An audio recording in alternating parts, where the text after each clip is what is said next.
और वो धोती लेके वापस आ गए, बोले नहीं लेना मुझे दीक्षा। कालांतर में दोनों का शरीर छूटा, तो पति आसक्त होने के कारण उसका मोक्ष नहीं हुआ और वो राजा की राजकुमारी के रूप में जन्मे। ये पूर्व में गीता जी के महत्व में महिमा आती थी, उसमें दृष्टांत आता था, उसका है। और वो पत्नी के प्यार के कारण जहां वो राजकुमारी जन्मी, वही हथिनी से वो पुत्र के रूप में प्रकट हुआ, हाथी का शावक। अब जब वो नव युवक अवस्था में हाथी आया और श्रृंगार करके राज सवारी निकली और राजकुमारी सिंहासन पर आरूढ़, तो जे भी उसने देखा तो पूरी स्मृति जागृत हो गई कि ये तो मेरी पत्नी थी। अब ये राजकुमारी और मैं हाथी हूं, कैसे मिलन हो सकता है। वो चुपचाप सहता रहा, क्योंकि कुछ अपनी बात व्यक्त नहीं कर सकता, हाथी रूप में है। अब राजा ने अपनी राजकुमारी का स्वयंवर रचा। जे ही स्वयंवर की घोषणा हुई तो उसने खाना पीना सब छोड़ दिया। वो बहुत ही सुशोभित हाथी के रूप में था। राजा को सूचना पहुंची, राजवैद्यों ने देखा, बोले कोई रोग नहीं। राजकुमारी विज्ञान संपन्न थी क्योंकि भजन करती थी। उसने कहा इसकी औषधि मेरे को पता है, मुझे एक बार इसके समीप जाने दो। नजदीक गए और कान में कहा था गुरुदेव को वरण कर लो। नहीं वरण किया ना तो हाथी की योनि को प्राप्त हुए। सकुचाओ मत, तुम्हारे गले में जयमाला डालूंगी। सकुचाओ मत, स्वयंवर में तुम शोभा के लिए खड़े किए जाओगे और मैं तुम्हारे ही गले में माला डालूंगी और इस जन्म में इतना भजन करूंगी कि आगे जन्म में हम फिर दोनों मिलेंगे। उसने ऐसा ही किया। भजन के प्रभाव से अपने पति को हाथी की योनि से मुक्त करके अगला जन्म फिर मनुष्य का हुआ। फिर ये तप और भजन से, भगवान के वरदान से संभव है, ना कि अपने प्रारब्ध से। प्रारब्ध से संभव नहीं है। ये बड़ा विचित्र खेल संसार का, इसीलिए कि आज हम आप मिले, कोई भाई बनकर, कोई बहन बनकर, कोई माँ बनकर, कोई पिता बनकर, लेकिन कल हम सब अलग अलग होंगे। अच्छा, पीछे की योनि में आप क्या थी, आपको क्या पता? पीछे भी तो आपका परिवार रहा होगा, भले किसी योनि में हो, लेकिन आज पता है क्या? तो अगली योनि में पता नहीं चलेगा। ये तो गाने की बात अलग है, लेकिन रियल में ये बात नहीं है कि हम जिसको पत्नी माना वो 7 जन्म तक पत्नी बने, जिसको हमने पति माना वो 7 जन्म तक पति। तुम्हारे जी दोनों आपसे दीक्षा ले लें। हमने तो दीक्षा की बात न कहकर भगवान से वरदान की बात कही कि भगवान वरदान दे दे तो 7 जन्म क्या 700 जन्म तक, क्योंकि सृष्टि विधायक वही है। वो कलम चला दे कि ये जीवात्मा दोनों पति पत्नी के रूप में 1000 बार जन्मेंगे, तो 1000 बार जन्मेंगे, वो दोनों पति पत्नी ही होंगे। भगवान के विधान के सिवा कोई दूसरा विधान नहीं। नितिन कुमार वर्मा जी, दिल्ली से। राधा वल्लभ श्री हरिवंश महाराज जी। महाराज जी, गुरुदेव जब आपकी कृपा से सभी शिष्यों को समान शिक्षा मिलती है सत्संग या आपके सानिध्य से, तब भी परोक्ष में सब सफल क्यों नहीं हो पाते? क्या ये शिक्षा को पूर्ण संस्कार, कर्म या भगवत कृपा का भेद है? अपना प्रयास, शिष्य का अपना प्रयास।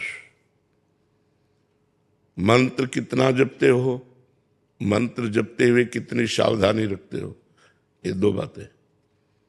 आप संयम से चल रहे हो, गुरु आज्ञा पर चल रहे हो। एक जगह बैठकर 100 लोग भजन करें तो भी अंतराय होगा। एक जगह बैठकर 100 लोग भजन करें तो भी उनके भजन का फल अलग अलग होगा। कौन कितना ध्यान देकर जप रहा है, कौन कितनी पवित्रता से जप रहा है, कौन कितने भाव से जप रहा है। तो इसलिए सबकी एक गति नहीं हो सकती, सबका एक निर्णय नहीं हो सकता, क्योंकि मति भिन्न भिन्न है, भाव भिन्न भिन्न है, सोच भिन्न भिन्न है, आचरण भिन्न भिन्न है, उद्देश्य भिन्न भिन्न है। सबका उद्देश्य भगवत प्राप्ति थोड़ी है। तो इसलिए सबका समान भाव से कल्याण नहीं हो पाता। जो जितनी लगन से भजन करता है, उद्देश्य परिपक्व रख के, उतना आगे बढ़ता जाता है। मान लो आप लोग तो गृहस्थ हैं, जो विरक्त हैं, उनमें से बहुत से विरक्त ऐसे हैं जो उन्नति को प्राप्त हो रहे हैं, और बहुत ऐसे हैं जो जहाँ हैं वहीं रह रहे हैं, और बहुत ऐसे हैं जहाँ थे वहाँ से गिर गए। 3 प्रकार के। एक जो जहां थे वहां से उन्नति को प्राप्त हो रहे हैं, एक जो जहां है वो वहीं है, और एक जो जहां थे वहां से नीचे गिर गए। तो उनमें प्रधानता तो आपकी हुई ना। गुरु ने तो गुरुमंत्र सबको बराबर दिया, कृपा सब पर बराबर की, लेकिन उसका प्रभाव, जैसे स्वाति का बूंद गिरता है केले पर तो कपूर बन जाता है, सांप के मुंह में गिरता है तो जहर बन जाता है, सीपी में गिरता है तो मोती बन जाता है, और चातक की चोंच में आता है तो जीवन बन जाता है। स्वाति की बूंद में तो कोई दोष है नहीं, पात्रता में है। जो नीचे पात्रता में आया वही उसका स्वरूप बन गया। तो गुरु मंत्र बराबर सबको दिया जाता है, पर आपका उद्देश्य, आपकी लगन, आपकी पवित्रता, आपकी जितेंद्रियता उसमें काम करती है। यदि आप सही ढंग से चल रहे हैं तो आपकी आध्यात्मिक उन्नति होना आपको अनुभव में आने लगेगा।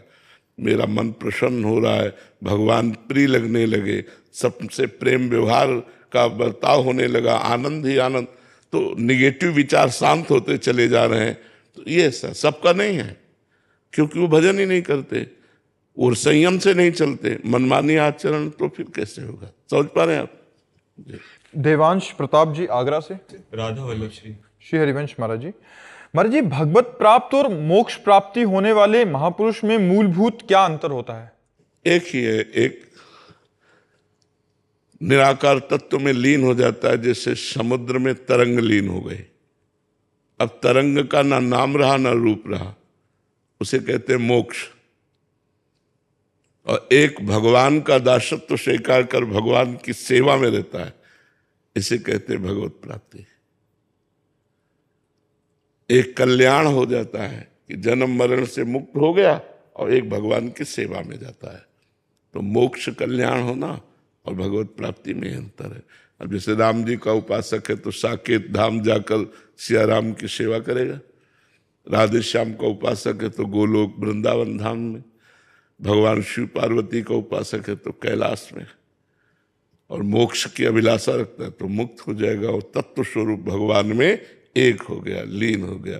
जैसे एक बोरे में दो चीटा लगे हैं चीनी के, तो एक चीनी के साथ कड़ाही में जाकर चीनी में औट गया, और एक बोरे के किनारे लगा हुआ उसका स्वाद ले रहा है। तो वो जो औट गया वो मोक्ष है, और जो स्वाद ले रहा है वो भक्ति रस है, वो है भगवत प्राप्ति। तो उत्तम कौन रहा, जो चीनी बन गया वो, या जो चीनी का स्वाद ले रहा है वो? हाँ, इसीलिए प्रेमी जन मोक्ष को भी ठुकरा देते हैं।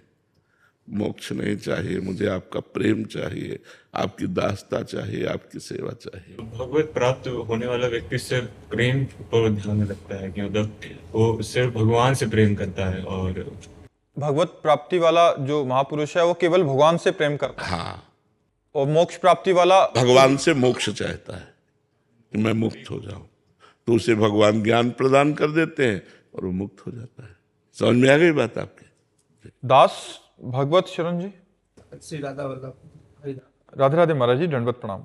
महाराज जी, सन 2007 में राधा वल्लभ जी के प्रांगण में आपके दर्शन पहली बार प्राप्त हुए थे, तथा स्नेह बिहारी मंदिर के सामने जो शिव मंदिर है, इस दास को प्रसाद वहां आपसे किनका मिला था? अच्छा। महाराज जी, हाँ, मधुकर। हाँ, कम से कम 18 वर्ष बैठकर हम उस अंधेरे में पीछे वहां शाम के भोजन करते थे, ब्रजवासियों के यहाँ मांग लेते थे, और वही शंकर जी के पीछे। मैंने आपसे एक निवेदन किया था कि मेरा मन भ्रमित है, तो उसके लिए जैसे पूजा पाठ धर्म कर्म करते फिर भी नहीं होता, तो आपने मुझे जड़ भरत का उपदेश दिया था। जड़ भरत जी की कथा से तत्व का उपदेश दिया था आपने। महाराज जी, आपका प्रश्न है कि महाराज जी, दास आपकी कृपा से कथा प्रवचन तो करता है, लेकिन संपूर्ण स्वयं में तत्वबोध नहीं हो रहा। महाराज जी, ऐसे में कृपा मार्गदर्शन। देखो, कथा प्रवचन करना और तत्वबोध करना ये दोनों अलग बात है।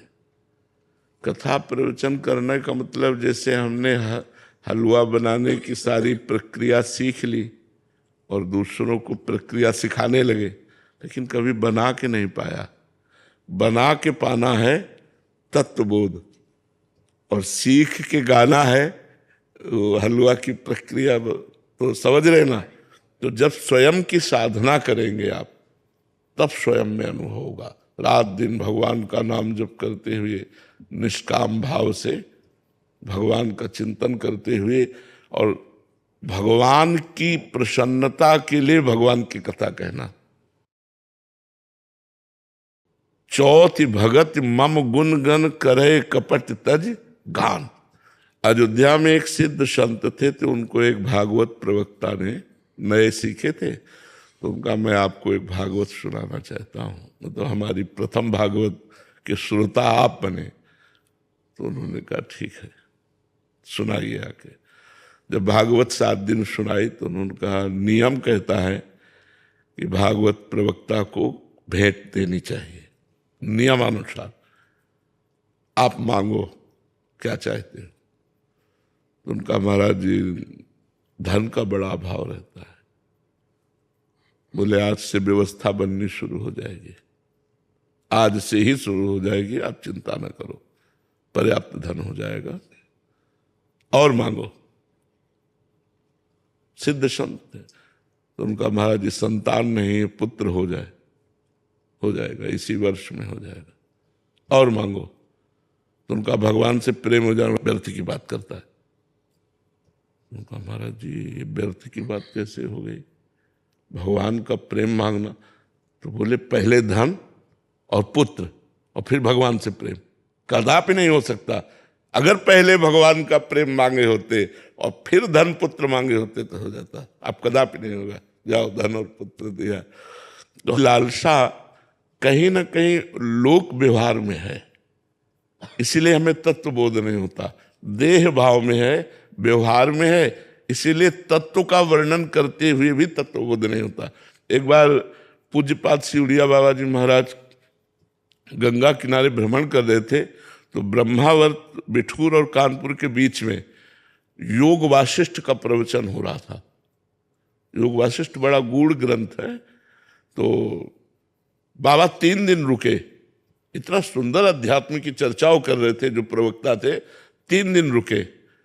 फिर बाबा को मिलने की इच्छा हुई, क्योंकि एकदम निर्णायक उपदेश उनका। तो उन्होंने कहा आपको तत्वबोध हो गया है। तो उनका, महाराज जी आप सन्यासी हो, सन्यासी गृहस्थ आश्रम का गुरु रूप होता है, और गुरु से कभी झूठ बोलना नहीं चाहिए। मैं तत्व ज्ञान की चर्चा तो करता हूं, लेकिन तत्वबोध नहीं हुआ। बाबा ने कहा बस इतना ही मेरे पास। बाबा चले, तब उन्होंने लिखा कि तत्व ज्ञान की निर्णायक चर्चा करने पर भी उसे तत्वबोध नहीं हुआ। मतलब एक एक सूत्र की व्याख्या करने पर भी उससे तत्व। तो नयमात्मा प्रवचने न लभ्या न मेधया न बहुना श्रुतेन। जो आत्मबोध है ये बहुत प्रवचन करने वाले को भी प्राप्त नहीं होता, बहुत प्रवचन सुनने वाले को भी प्राप्त नहीं होता, बहुत बुद्धिमान को भी प्राप्त नहीं होता। जो आत्मा का वर्ण करता है कि मुझे अब आत्म स्वरूप में, अपने स्वरूप में लीन होना है, वो उसके अंदर मुमुक्षुता जागृत होती, फिर साधना में तत्पर होता है। तो साधना में तत्पर हुआ तो अंदर ही अंदर उसे अनुभव हो जाता है। अभी सारा खेल बाहर ही बाहर हो रहा है, तो जब अंदर शुरू होगा तब तत्वबोध हो जाएगा। जो ज्ञान आपको है कोई नया ज्ञान नहीं है, वही तत्वबोध में होगा। लेकिन बस अंतर इतना है कि हलवा बना के नहीं खाया, हलवा की प्रक्रिया पूरी पता है। वो स्वाद जब हम स्वयं साधना करेंगे तब प्राप्त होगा। आप दूसरे तौर पर कह रहे हैं कि जैसे आप भगवान की कथा का गान करके लोक मंगल के लिए, लेकिन धन तय नहीं करते,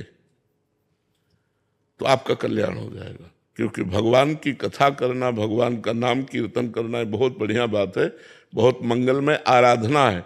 पर जब हम उसे अंकों में निश्चित कर देते हैं तो फिर उसका जो फल प्रेम होना चाहिए। भगवान की कथा कहने से भगवान में प्रेम होता है, क्योंकि भगवान की चर्चा है। महामोह महिषेष विशाला, राम कथा कालिका